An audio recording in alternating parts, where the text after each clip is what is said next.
Sir या टप्प्यामध्ये आता पुण्याजवळ आलोच आहे आपण, तर थोडं महाबळेश्वरपर्यंत पण जाऊया.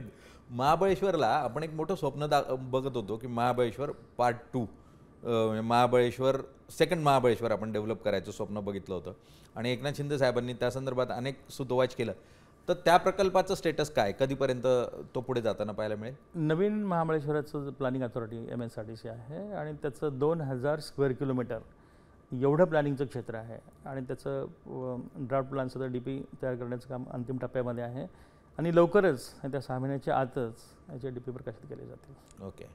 पण मग त्या ठिकाणी आपण इन्फ्रास्ट्रक्चर डेव्हलप करत असताना त्याचं क्लस्टर वाईज करणार आहोत, त्याच्यासाठी काही डिझायनिंग किंवा काही असा प्लॅन आहे डोक्यात? नाही, आता आम्ही जो काही DP तयार केला आहे त्या DPमध्ये सगळे ज्या ज्या ठिकाणी रस्त्याची आवश्यकता आहे, वॉटर बॉडी ज्या ज्या ठिकाणी करायचं सगळं प्लॅनिंग त्या DPमध्ये आहे आणि DPमध्ये प्रामुख्याने ॲज अ प्लॅनिंग अथॉरिटी आमची जी काही जबाबदारी आहे, बेसिक इन्फ्रास्ट्रक्चर जे तयार करायचं आहे, रस्ते असतील, वीज असेल, पाणी असेल, तर ते इन्फ्रास्ट्रक्चर करण्याची जबाबदारी MSRDC असल्यामुळे ते इन्फ्रास्ट्रक्चर टप्प्याटप्प्याने MSRDC पूर्ण करणार आहे आणि या ठिकाणी मोठ्या प्रमाणात 2000 स्क्वेअर किलोमीटरचं मोठं क्षेत्र आहे.